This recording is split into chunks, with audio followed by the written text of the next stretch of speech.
ازيكم يا شباب؟ ايه الاخبار؟ فلوج جديد حرفيا، لسه صاحي من النوم ومعنا طبعا المكملات الجميله جدا هنا في الباك جراوند، مش عارف هي طالعه ولا لا.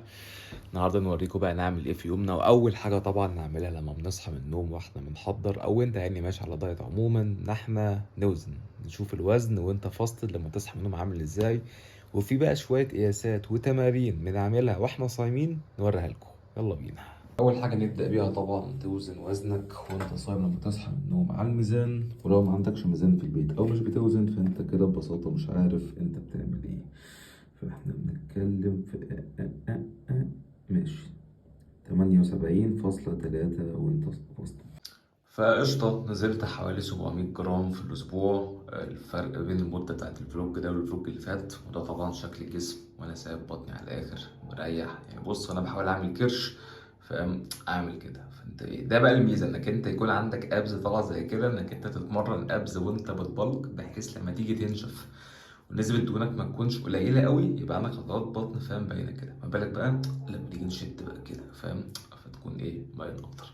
فما علينا يعني. فطبعا في بقى شوية تمارين بنبدأ نعملها، زي أول تمرين هو الفاكيوم نفسه، وأنت على معدة فاضية تخرج الهواء اللي في بطنك، بعدها تثبت، تفضل بقى ثابت كده.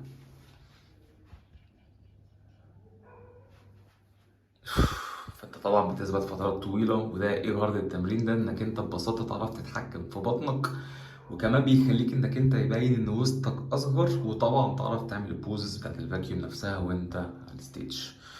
وده بقى بنقيس بيه المقاسات زي ما هنعمل دلوقتي، وفي حسبة بتستعملها عشان تعرف نسبة دهونك عاملة ازاي. ابروكسيميشن يعني بتحسب الرقبة، يعني بتقيس الرقبة وبتقيس الوسط وبتقيس كمان الرجل، وتستعمل الحسبة دي مع سنك مع طولك، ويطلع لك رقم معين للبودي فات برسنتج. فانت ببساطة بتستعمل الميجرنج تيب ده تقيس بطنك عاملة ازاي، وانت طبعا صايم برضه. فاحنا كده بنتكلم في 32. فطبعا المقاسات دي بتسجلها عندك عشان تكون عارفها، فبالتالي بتقعد تقيس البروجرس بتاعك كل اسبوع وبتنزل قد ايه. بيزد على كده بتعمل تغيرات في الدايت والكارديو والتمرين. وكمان نقيس الرقبة. ماشي 16. ده كده 16 انش، بس لو انت عايز تقيسها سنتيمتر فانت ببساطة تعكس البقرة نفسها، هيطلع رقم 43. الرقبة طبعا ما بتكبرش ولا بتصغر يعني. هي سواء بتعمل دايت او لا. فبس كده.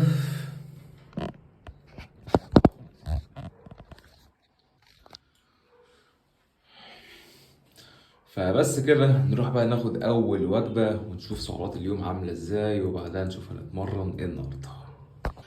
أول وجبة بقى طبعا معانا 45 جرام شوفان، لبن خالي الدسم، والأهم نص سكوب واي بروتين من ايفولف. بحب طبعا الفليفر ده قوي، شوكليت سبريد، بيخليك كده فاهم ايه، ما تحسش يعني انك انت عامل دايت قوي. هتقولي ليه بتحط نص سكوب مش سكوب كامله؟ هقولك على كميه الشوفان دي، يعني هو نص سكوب هيفيد ايه بالغرض. وطبعا تقدر تستعمل الكود بتاعي سامي 10 وتاخد اي حاجه من ايفولف ب 10% ديسكاونت. وتحط بقى على الكلام ده كله طبعا ايه، اللبن بتاعك، واخد بالك؟ دي تقليبه جامده جدا جدا جدا. الاكل الصراحه لسه مشبعني، يعني مش اوحش حاجه. انت بتتكلم ان انا باكل مثلا 1920 سعره، فمقسمهم طبعا 4 وجبات. فالوجبه دي مثلا بتاعت الشوفان واللبن ونص سكوب وي بروتين ممكن تقفل معايا 4 ساعات. يعني انا بعد ما باكل دي بنزل بعدها الجيم بساعه، تشرب القهوه بتاعتك، تتمرن ساعتين، فتلاقي ساعتها اليوم جري. فتلاقي الساعه مثلا بقت 6 بالليل او 7 بالليل، فتقوم واخد اول وجبه بقى بتاعت غدا، بعدها بساعتين تقوم واخد وجبة تانية، بعدها ب3 ساعات آخر وجبة. فبالتالي تحاول تشبع طول اليوم. عكس لو انت بقى طبعا خلصت سعراتك كلها الصبح، او انت اكلت اكلك الصبح كله لما صحيت. يعني انا صاحي من ساعتين، واول وجبة هي خدتها بعد ساعتين عشان اقعد شبعان طول اليوم. ففي مدرستين، في ناس تختار ان هي تكون شبعانة الصبح بس جعانة بالليل، وناس تانية طبعا تكون جعانة الصبح بس شبعانة بالليل، او مش جعان يعني، مش هنقول كده، لسه الجوع ايه جاي قدام. فانا الصراحه عمري ما كنت اتخيل ان انا ممكن احضر لبطوله او العب بطوله. دايما فاهم بقعد اتفرج على الفيديوهات دي، سواء بقى وانت بتاكل زي دلوقتي، انا باكل ده اقعد اشوف فيديو مثلا واحد بيحضر واشوف بقى بريب وكده. فتسالني انت ليه عايز تعمل كده؟ هقول لك ببساطه عشان انا حاسس ان انا خلاص عملت كل حاجه في الجيم. بقالي 8 سنين بتمرن متواصل، بلقت نشفت بلقت نشفت بلقت نشفت، فاهم؟ فلو عايز بقى اخد الليفل اللي بعده، او اخد الخبره اللي بعدها بتاعت ايه، طلعت المسرح. طلعت المسرح نفسها احساس مختلف، ومين عارف ممكن احب الموضوع واكمل في الموضوع. ولو الموضوع ده نجح ان شاء الله، محدش يعرف الاوتكمز او محدش يعرف اللي ممكن يطلع من الموضوع ده. فانت هتسالني طب انت يا سامي دلوقتي حاسس بايه؟ هقول لك انا حاسس ان انا زي الفل، شبعان، مبسوط، طاقتي كويسه، بتمرن كويس، اوزاني زي ما هي، بنام كويس. فلحد دلوقتي لسه الدنيا كلها تمام التمام، عشان احنا بنتكلم في 10.5 ويكس اوت. وسعرات اليوم اللي باكلها زي ما قلت لك 1950 كالوري، منهم 208 جرام بروتين، فبروتين كتير. فالموضوع طبعا طلع مكلف، بس احسن انفستمنت. يعني اي حد حتى هيبقى باجي يتمرن معايا واعمل له نظام دايت او اعمل له ايا كان، واحط له مثلا 500 جرام فراخ، يقول لي ايه يا كوتش ده 500 جرام فراخ كتير قوي. اقول له انت لو مش هتستثمر في نفسك وفي صحتك هتستثمر في ايه؟ فاهم؟ فبس كده. فعندنا النهارده تمرينه كويسه، فنخلص الوجبه دي ونشرب القهوه وناخدكم على الجيم نتمرن، ونشوف بقى شويه بوزنج، نشوف شويه حركات كده في التمرينه لذيذه جدا جدا جدا، ونظام التمرين نفسه عامل ازاي. وابقوا معانا. عدينا الاول على سعودي، جبنا اللبان ده، الواحده فيها 4 كالوريز بس.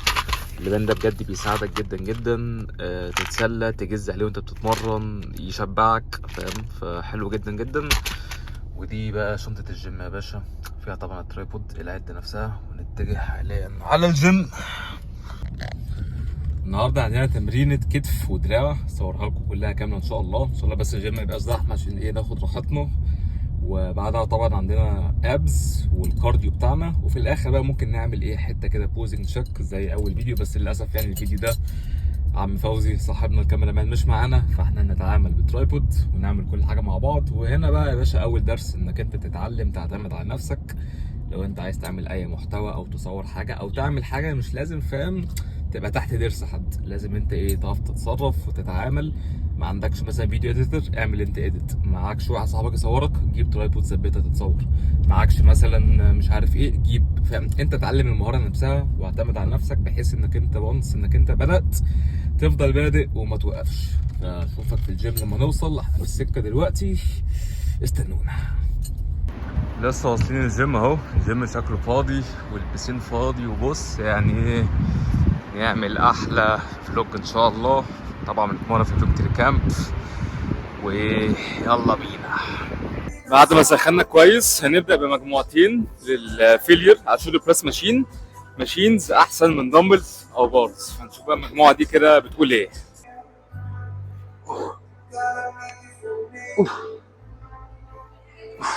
نخش على التمرين الجاي. بعدها بقى نخش مجموعتين رفرفه على الجهاز ده. لو ما عندكش ده ممكن نقعد على الكيبل، ايد وايد بالشكل ده.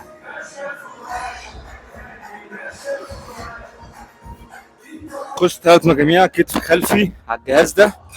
وانا هنا بحب دايما اقعد وانا واقف، عشان الباد دي بتخنق لي نفسي وانا بتمرن، كده اريح بكتير للنفس. ونلعب رفرفه واحنا قاعدين، عشان تدي لنفسك يا باشا ستابيليتي اكتر، ما ترجعش بالوزن فتعزل كتفك الجانبي بنسبه 100%.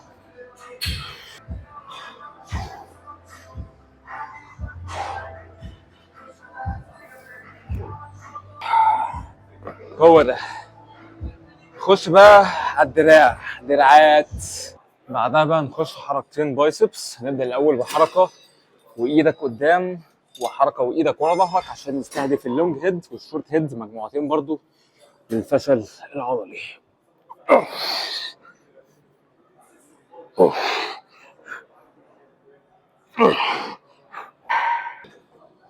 دايما ننزل للاخر، ما تلعبش نص عده من فوق، عشان الاستفاده كلها بتكون في العده من تحت مش من فوق. العده وانت عامل ستريتش بوزيشن للعضله.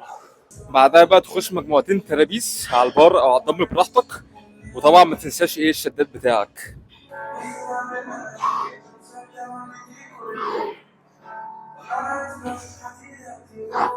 نلعب بقى هنا ترايسبس اوفر هيد مجموعتين للفيليرز. لو ما عندكش دي ممكن بالروب اي حاجه عادي. نقفل الجهاز يا باشا، ودايما تحطها هنا مش تحت خالص عشان وانت بتعرف تطلع بسهوله زي ما نشوف دلوقتي.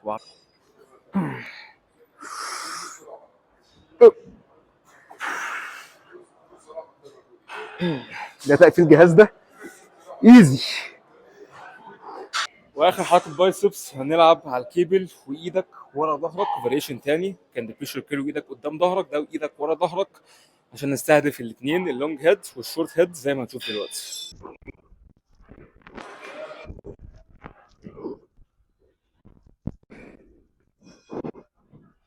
دلوقتي بقى اخر شكل معانا ترايسبس. ممكن تتحنيك وتلعب على الاثنين دول، او لو عندك الجيم زحمه تلعب على واحده بس بالشكل ده، مجموعتين برضو للايه يا باشا للفيلير. قرب معايا يا عم عمر كده، نجيبنا حد يصورنا. الواحد تعب من الترايبود، عايزك تجيب الترايسبس كبيره باينه طب ولا لا؟ ماشي يا عم. مجموعتين فيلير، ودي ميزتها انك انت بتلعب كل ايد لوحدها. لو عندك ايد اضعف من ايد، المشكله دي بتتحل فيها. نخش دلوقتي على اللوكرز نعمل احلى حته بوزنج تشيك، نشوف الكلام على ايه. ولسه عندنا كارديو 40 دقيقه. نشوفك في الفيديو الجاي. مش قادر، عرق كتير كتير كتير كتير، بس احنا قدها. بقالنا قد ايه؟ تعالى نبص كده. دايما بخبي دي كده عشان ما اشوفش الوقت. ايزي، فاضل 3 دقايق. كلها يا باشا مايند جيمز.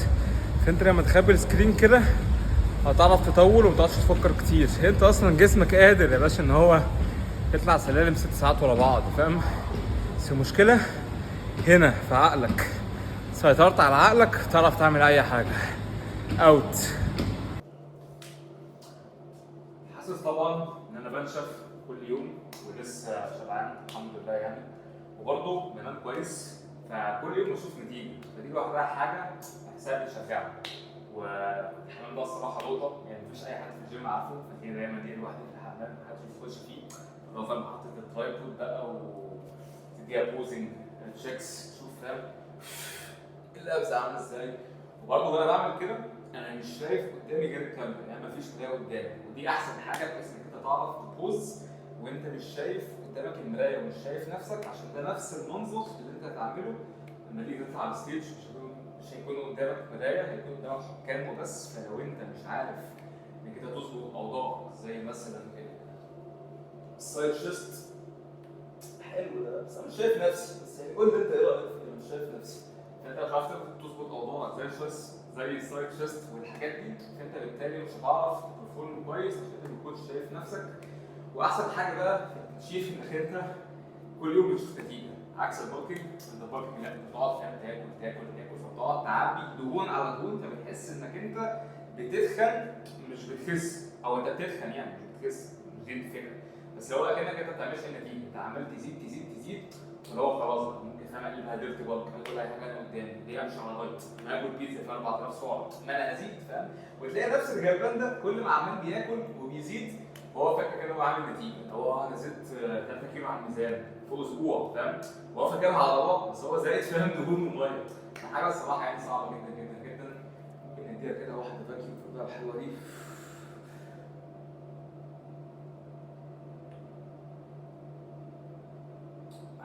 لسه طبعا بتمرن على البوزز. البوزنج بجد صعبه جدا جدا، بيقطع نفسك، بس حاسس ان في تفاصيل بدات تبان في بروجرس، فهنلحق طبعا ما احنا نحضر. والحاجه بقى الصعبه التصوير نفسه، بجد انك انت تقعد تصور ودوكيومنت الرحله كلها، الموضوع بياخد وقت كتير. يعني انا هنا عايز اضرب دلوقتي ارنولد بوز، بس فاهم اللي هو مفيش مكان اعرف اضربه، فاحنا ممكن يعني نقف ورا خالص كده. اوكي ماشي، مش عارف يعني مكان صغير.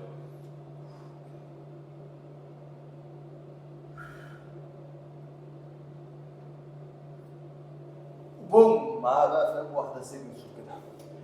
الحمد لله يعني كل يوم واحد بيشوف نتيجه. فدلوقتي نروح ناكل. نص مصر بقى، اديني واحد نص مصر كده. قول لي رايك في الكومنتس. انا مش شايف نفسي، والله مش شايف نفسي، يعني انت عايني فاهم. قول لي انت رايك في الكومنتس وقول لي انت شايف ايه.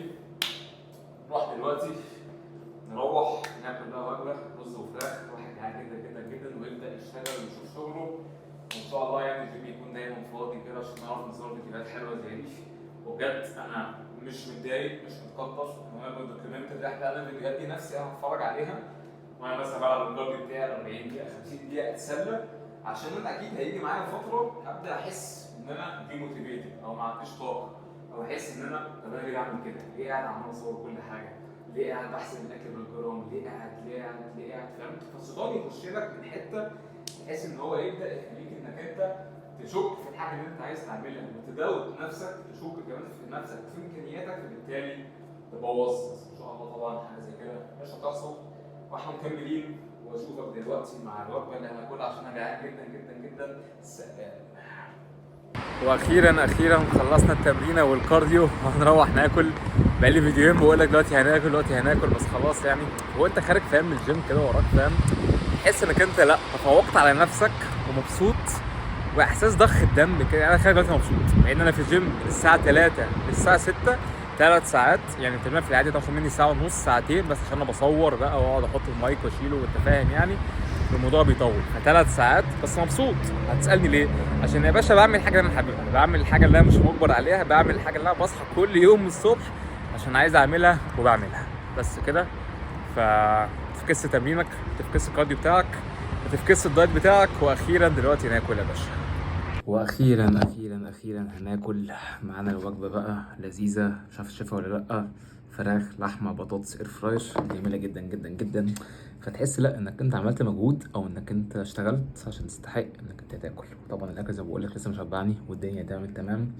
فبحب دايما اكل الاكله دي وانا بتفرج بقى على مسلسل، اقعد مع اهلي ايا كان فاهم انك انت تفصل تتبسط. وبس يا باشا دي كانت فلوج النهارده. اتمنى تكون عجبتك واكتب لي عايز اشوف ايه الفلوجات الجايه وان شاء الله خير ونعرف ايه نفضل نصور كده الحاجات وننزل بوستات كتيره. تابعني على انستجرام تيك توك فيسبوك يوتيوب والسلام عليكم.